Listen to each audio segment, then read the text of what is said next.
ये स्टूडेंट्स, आज हम अपना next topic objectives of accounting जो है as per the syllabus of recruitment education board के अकॉर्डिंग टू जो उन्होंने सिलेबस दिया हुआ है उसके अकॉर्डिंग टू आज हम ऑब्जेक्टिव्स जो हैं वो रिवाइज़ करेंगे। देखो बच्चे, आपने वैसे तो वो ऑब्जेक्टिव्स आपने ऑलरेडी पढ़ रखे हैं, ठीक है, आपको अच्छे से आते भी हैं, पर याद रखना है कि ये जो ऑब्जेक्टिव्स हैं ना, ये पेपर में ऐसे सिंपल नहीं आएंगे। हमें कौन सा वहाँ पे जो है वो डायरेक्ट क्वेश्चन आने वाला है, ठीक है, वहाँ पे ऑब्जेक्टिव टाइप क्वेश्चन आएगा, तो हमें असर्शन रीज़न आएंगे इसमें से। मोस्ट प्रॉबेबली जितनी भी ये हमारे ऑब्जेक्टिव्स, एडवांटेजेस, ये मीनिंग्स वगैरह होते हैं, ये सारे ही जो पेपर लेता है वो पेपर में ये असर्शन रीजंस आते हैं। तो हमने असर्शन रीज़न के बेस पे ही ये क्वेश्चंस जो हैं उसको तैयार करना है। जैसे कि देखो, फर्स्ट है तो ऑब्जेक्टिव, कहते हैं अकाउंट्स का ऑब्जेक्ट क्या है, अकाउंट्स क्यों बनाया जाता है, ऑब्जेक्टिव्स का मतलब उसका उद्देश्य क्या है, क्यों अकाउंट्स बनाया जाता है, ठीक है। टू कीप सिस्टमेटिक रिकॉर्ड्स, तो यहाँ पे हो सकता है वो असर्शन में टू कीप सिस्टमेटिक रिकॉर्ड दे दें, और फिर जो रीज़न है उसमें आपको एज इट इज़ यही चीज़ ढूंढनी है, तभी आपका क्वेश्चन ठीक होगा, ठीक है। अगर आपका क्वेश्चन में दिया तो टू कीप सिस्टमेटिक रिकॉर्ड होगा, पर रीज़न में उसने ये वाला पॉइंट दे दिया, ठीक है, तो फिर वो क्या होगा, असर्शन तो करेक्ट है बट रीज़न जो है वो रॉन्ग आ जाएगा। ये सारे असर्शन रीज़न की मैं आपको अच्छे से प्रैक्टिस करवाऊंगी। फिलहाल हम पहले इससे करते हैं। देखो, टू कीप सिस्टमेटिक रिकॉर्ड, कहते हैं जो अकाउंट्स है उसका मेन मोटिव क्या होता है कि सिस्टमेटिक रिकॉर्ड करना, सिस्टमेटिक क्रोनोलॉजिकली रिकॉर्ड करना। सिस्टमेटिक का मतलब क्रोनोलॉजिकली, क्रोनोलॉजिकली का मतलब डेट वाइज, ठीक है। जैसे 1 तारीख को जो ट्रांजैक्शन होगी वो हम 1 तारीख को रिकॉर्ड करेंगे, जो ट्रांजैक्शन हमारी 2 तारीख को होंगी वो हम 2 तारीख को रिकॉर्ड करेंगे, ठीक है, और so on.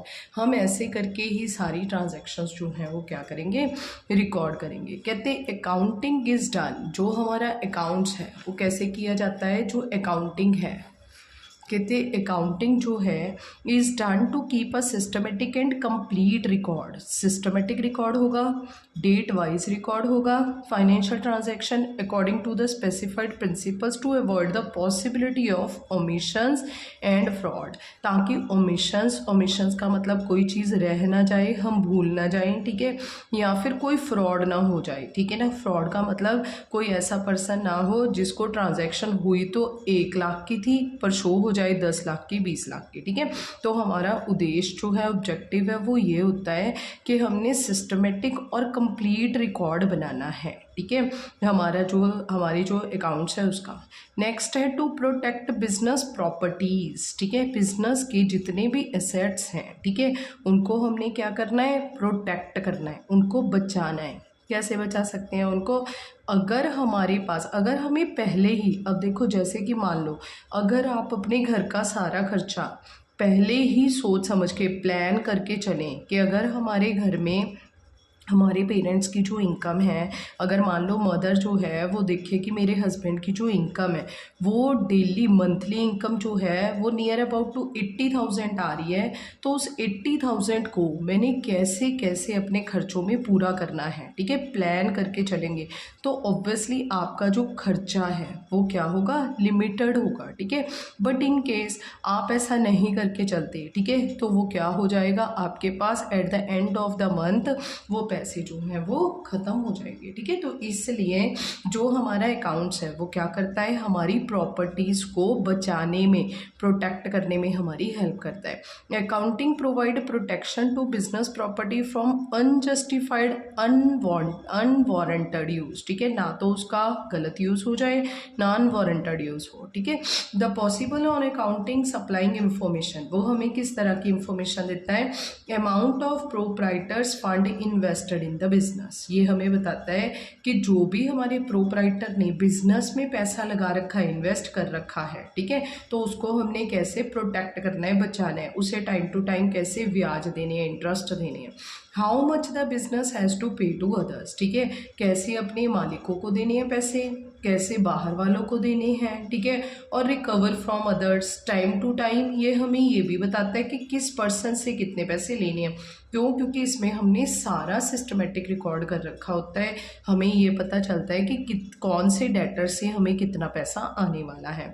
How much business has in the form of fixed assets, कितने हैं हमारे पास, कैश इन हैंड हमारे पास कितनी है, कैश एट बैंक कितना है, ये सारी इंफॉर्मेशन जो है वो हमारा अकाउंट्स ही हमें देता है। ठीक है, तो ये देखो नेक्स्ट है to ascertain the operational profit और लॉस। ठीक है, असर्टन का मतलब ये हमें किस में हेल्प करता है, जो हमारा अकाउंट्स है वो हमारी इनकम स्टेटमेंट, ठीक है ना, P&L क्या होती है, हमारी इनकम स्टेटमेंट होती है। ठीक है, तो ये हमारी इनकम को जानने में, असर्टन करने में eight the end of the year कि हमें प्रॉफिट हो रहा है या लॉस हो रहा है, ठीक है, उसमें भी हमारी हेल्प करता है। ठीक है, accounting help in ascertaining the net profit earned और loss suffer carrying on the business. This is done by keeping a proper record of revenue and expense. पर ये सारा कुछ पॉसिबल किसका कारण होता है, क्योंकि अकाउंट्स में हम सारी रेवेन्यूज, जितने भी हमारी इनकम्स हैं और खर्चे हैं, वो सारे टाइम टू टाइम लिखते रहते हैं, और eight the end of the year matching principal को यूज़ करके, ठीक है ना, हम P&L में प्रॉफिट को, ठीक है, जितनी भी हमारी इनकम्स हैं उनको मैच करते हैं, किसके साथ, अपने सारे खर्चों के साथ। ठीक है, और अगर हमारे खर्चे जो हैं वो ज़्यादा हो जाए, इनकम हमारी कम हो, तो हमें क्या हो जाता है, लॉस हो जाता है। बट इन केस हमारी इनकम्स ज़्यादा हों और खर्चे कम हों, तो फिर हमें क्या हो जाता है, प्रॉफिट। ठीक है, तो ये हमारा जो अकाउंट्स है वो साल के आखिर में हमें किस चीज़ में हेल्प करता है, प्रॉफिट और लॉस देखने में भी। ठीक है, the profit and loss account is prepared eight the end of the period. ठीक है, वो हमेशा एंड ऑफ द पीरियड ही बनाया जाता है। And of the period means and of the year. If the amount of revenue for the period is more than the expenditure, और अगर आपके रेवेन्यू जो हैं वो ज़्यादा हो, खर्चे कम हो, ठीक है, तो earning that revenue there set to be a profit, तो हम उसे प्रॉफिट बोलते हैं। और इन केस एक्सपेंडिचर एक्सीड, और अगर हमारे खर्चे ज़्यादा होते हैं और इनकम कम होती है, तो हमें लॉस हो जाता है। तो ये हेल्प कौन करता है हमें देखने में, हमारा accounts. P&L account will help the management. ठीक है, P&L अकाउंट हमारी मैनेजमेंट में हेल्प करता है इन्वेस्टर्स को। अब देखो, जो भी हमने प्रॉफिट या लॉस कमाया है, ठीक है, वो अकाउंटेंट्स जो हैं वो देखते हैं कि प्रॉफिट हुआ या लॉस हुआ। फिर वो ये इंफॉर्मेशन किसे देते हैं, अपने मैनेजर्स को देते हैं, अपने इन्वेस्टर्स को देते हैं, अपने क्रेडिटर्स को देते हैं। ठीक है, तो profit and loss account will help, हमारी बिजनेस की ये सारी ट्रांजैक्शंस में हमारी क्या करते हैं, वो हेल्प करते हैं। Knowing whether the running of business has prove to be remunerative और नॉट, कि हमें हमारा जो बिजनेस है वो कोई बेनिफिट दे रहा है कि नहीं दे रहा। ठीक है, तो इस चीज़ में भी हमारी हेल्प करते हैं।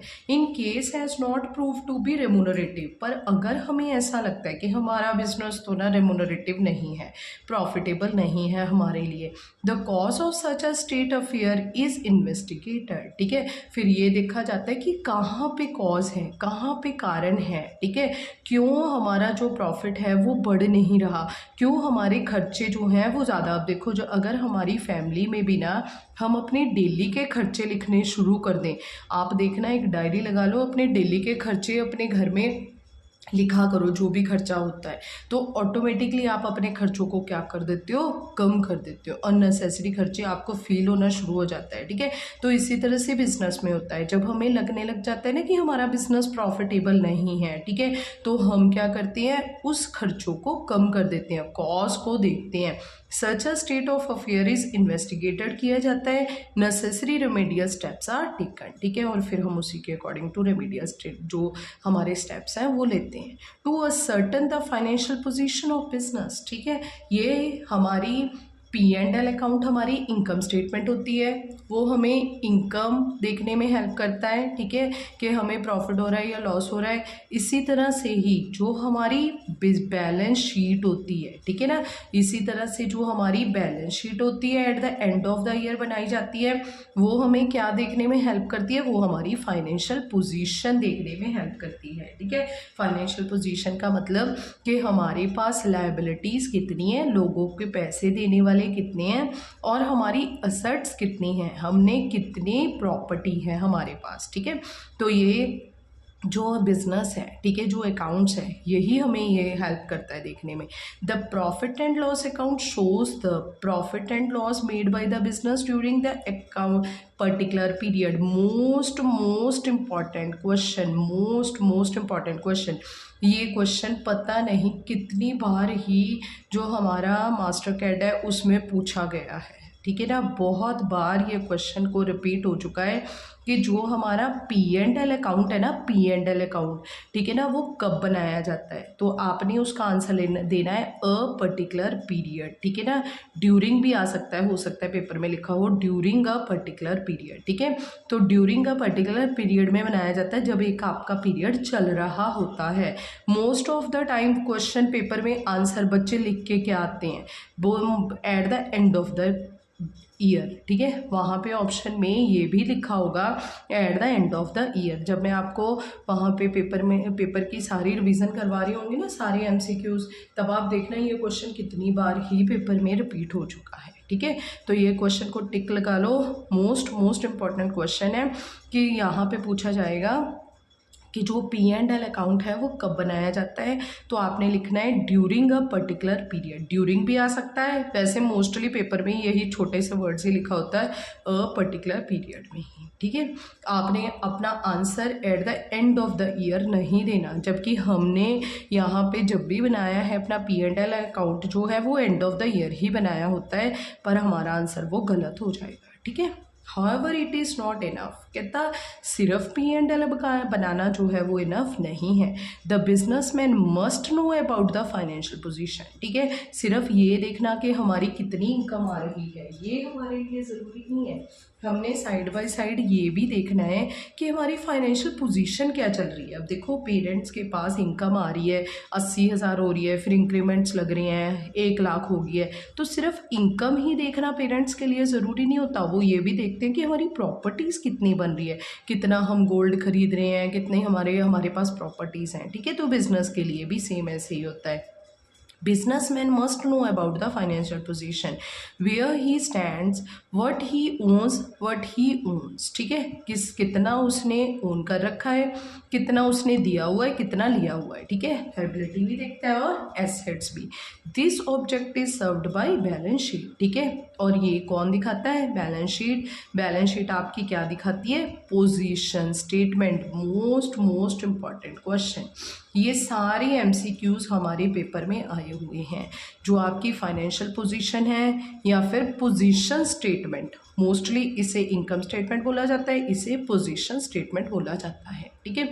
The balance sheet is a statement of assets and liability of the business on a particular date.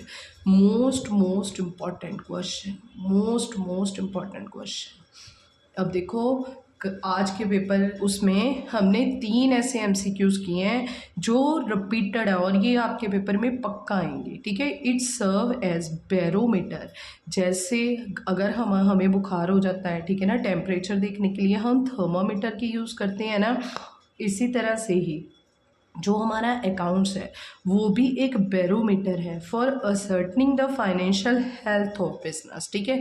जो आपको फाइनेंशियल हेल्थ दिखाने में कि आपका बिजनेस में आपकी प्रॉपर्टी अच्छी है क्या। देखो, जो अगर पर्सन की हेल्थ अच्छी होती है तो ऑब्वियसली वो सारे काम अच्छे कर लेता है। तो इसी तरह से ये हमारी फाइनेंशियल हेल्थ दिखाता है कि आप फाइनेंशियली बहुत स्ट्रांग हो, आप अच्छे से अपना बिजनेस कर सकते हो, ठीक है। नेक्स्ट है to facilitate rational decision making, ठीक है। आप अपने अकाउंट्स हम का मेन उद्देश्य क्या होता है कि फैसिलिटेट रैशनल डिसीजन मेकिंग, ठीक है। ये रैशनल डिसीजन मेकिंग करता है। रैशनल का मतलब क्या होता है कि हम अपने सारे जितने भी डिसीजंस हैं वो बड़े सोच समझ के लें। इस तरह से ये हमारी सारी इंफॉर्मेशन जो है वो प्रोवाइड करता है। Accounting these days has been taken upon itself the task of collection, analysis and reporting of information at the required point of time, ठीक है, to users like owners, investors, bankers, creditors, government authorities etcetera. तो accounting जो है वो इन दिनों में क्या करती है, कलेक्ट करती है सारे इंफॉर्मेशन, उनको एनालाइज करती है। पहले तो इंफॉर्मेशन कलेक्ट की जाती है, ठीक है। कलेक्ट का मतलब जर्नल लेजर सारी बनाई जाती है क्रोनोलॉजिकली, फिर उसको एनालाइज करते हैं, एनालिसिस की जाती है, बैलेंस शीट बनाई जाती है, P&L अकाउंट बनाया जाता है। फिर एनालिसिस में ये देखा जाता है कि क्या हमें प्रॉफिट हो रहा है या लॉस हो रहा है। अगर हमें लॉस बहुत ज़्यादा हो रहा है तो एनालाइज करके देखा जाता है, उसको बड़ा डीपली जो है वो इन्वेस्ट करके इन्वेस्टिगेशन की जाती है कि हमें इतना लॉस क्यों हो रहा है, किस कहाँ पे हमारा जो है वो हम लैगिंग बिहाइंड है, हम पीछे रह रहे हैं, हम कौन से खर्चे ज़्यादा कर रहे हैं, ठीक है। तो ये सारा कुछ देखा जाता है। फिर रिपोर्टिंग तैयार की जाती है, और रिपोर्ट जो है वो किन को प्रोवाइड की जाती है, ऑनर्स को, इन्वेस्टर्स को, बैंकर्स को, क्रेडिटर्स को, गवर्नमेंट अथॉरिटीज़ को, टाइम टू टाइम, ठीक है। ऑनर्स जिन्होंने पैसा लगाया है वो ये देखेंगे कि हमें प्रॉफिट हो रहा है या नहीं हो रहा है। इन्वेस्टर्स जिन्होंने इन्वेस्टमेंट कर रखी है आपके बिजनेस में, ठीक है, जैसे कि आपने बाहर से किसी पर्सन से पैसा ले रखा है, पब्लिक से ले रखा है आपने, ठीक है, और या फिर कोई पोटेंशियल इन्वेस्टर्स हैं जो थिंक अबाउट टू कम है, ठीक है ना, अभी आपकी कंपनी में आने वाले हैं, अभी आए नहीं हैं, ठीक है। तो उनको भी हम ये रिपोर्ट्स प्रोवाइड करती हैं, बैंकर्स को, क्रेडिटर्स को, गवर्नमेंट्स को, ठीक है। तो ये सारी इंफॉर्मेशन हम क्या करते हैं, अपना अकाउंट्स हमें प्रोवाइड करता है। तो यहाँ पे हमारे अकाउंट्स का मेन उद्देश्य क्या होता है, ये सारी इंफॉर्मेशन एक रैशनल डिसीजन लेने के लिए, अच्छा डिसीजन लेने के लिए ये सारी इंफॉर्मेशन जो है वो कलेक्ट करनी, एनालाइज करना। Who analyze them as per the requirement, ठीक है ना। अब इन सभी की रिक्वायरमेंट के अकॉर्डिंग टू हम इनको क्या करते हैं, टाइम टू टाइम प्रोवाइड करते रहते हैं। It provide financial information to the management which help in decision making, budgeting and forecasting. ये सारी फाइनेंशियल इंफॉर्मेशन जो हमें अकाउंट्स देता है वो सारी हमें किस चीज़ में हेल्प करती है, डिसीज़न लेने में, बजट तैयार करने में और फ्यूचर की प्लानिंग करने में, ठीक है। तो ये देखो हमने सारे ऑब्जेक्टिव्स किए हैं, और ये सारे असर्शन और रीज़न पॉइंट ऑफ व्यू से मोस्ट इम्पॉर्टेंट है, और साइड बाय साइड हमने इसके कुछ MCQs भी किए हैं, ठीक है। Okay, thank you. अब नेक्स्ट वीडियो में हम नेक्स्ट टॉपिक करेंगे।